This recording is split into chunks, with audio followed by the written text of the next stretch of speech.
Hello everyone, welcome back.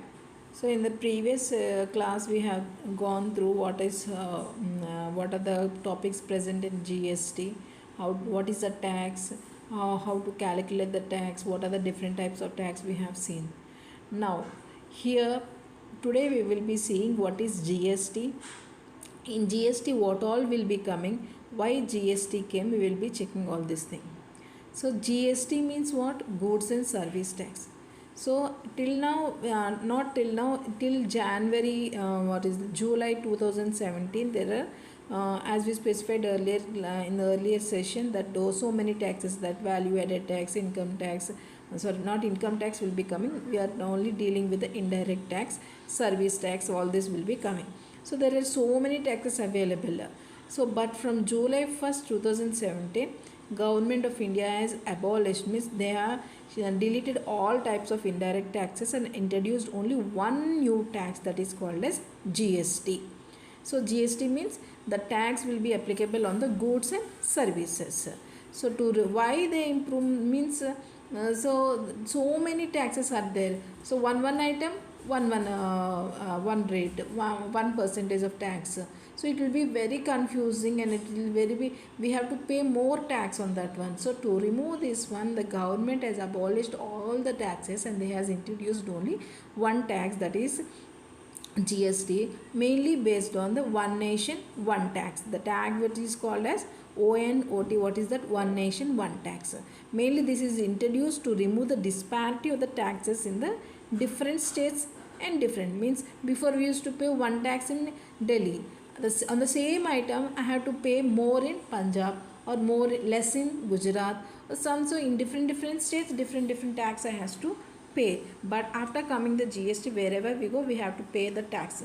Now in GST they will be having a different types of taxes, but all over India they will be having only one tax. So that is one nation one tax. So GST mainly it will be applicable only on goods and services. Goods means what? Where the things, the objects which we buy or sell are movable or properties. Services, banking services, insurance, what all services we will be doing, for those services we have to pay the tax.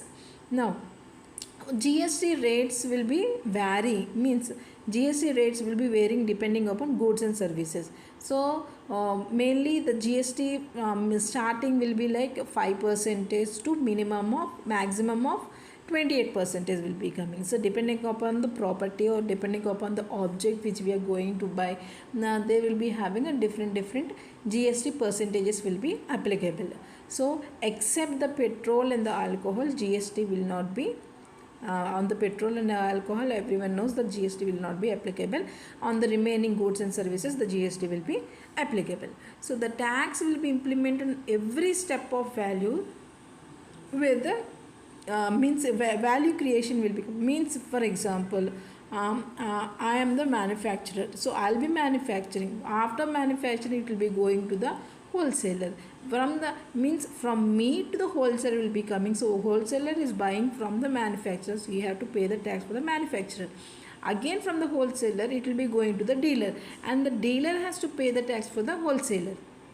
And again from the dealer to the end user will be coming. End user has to pay the tax for the dealer.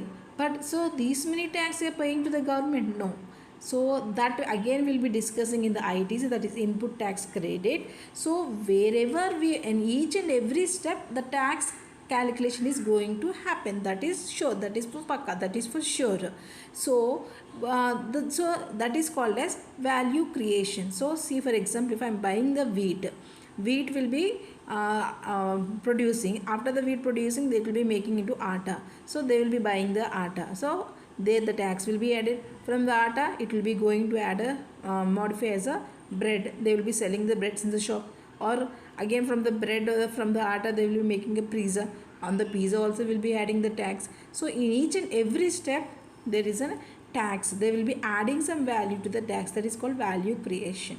So now GST will be applicable for the all over India, one nation one tax, we already discussed. Now this GST is again divided into intrastate and interstate. What is intrastate and what is interstate? Here intrastate means the tax will be shared between the central and the state. We know, as we know that one.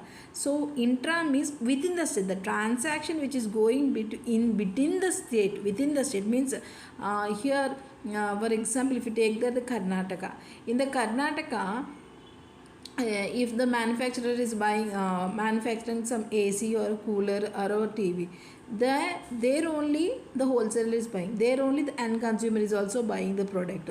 So the all the transaction is happening inside only the Karnataka, that is called as intrastate. So where the tax also will be dividing into two part. One, so some percentage will be going to the central and some percentage will be going to the state headquarters. So here, so the intrastate will be dividing at CGST and SGST, central GST and state GST. So for example, if GST is 18% for the one product, then in intrastate the transaction is going on means, then we will be dividing that 18% into two equal halves. 18 by 2 is 9. So CGST, the central will get 9% and the state will be getting 9%. Wherever when the transaction is going to happen between two different states, that is called as interstate, then there is only one tax we have to pay, that is directly will go to the central. Again from the central it will come back to the some percent will be coming back to the state, but that is going to happen internally, that we are not going to do anything. That will be making according to the laws and everything, they will be sharing that one from the central to the state, that we are not going to deal that one. So there, when then that is happening interstate, in the interstate only IGST tax will be applicable. IGST tax means interstate GST will be applicable. So that is integrated GST. So CGST means what? Central GST, SGST means state GST, and IGST means integrated GST. For example, if a person wants to sell goods within the state, then tax is divided between the CGST and SGST. And means as I told you, 18% means central will get 9% of the tax and state will get the 9% of the tax. But if the same product, if I want to sell with other two states, means from one state to another state, then GST is the same 18%. But this 18% tax I will be calculating as IGST, and it will be paying to the central, and central will later give to the concerned state. So this is called as GST. This is called as GST. I hope everyone understood what is GST, goods and service taxes. Thank you.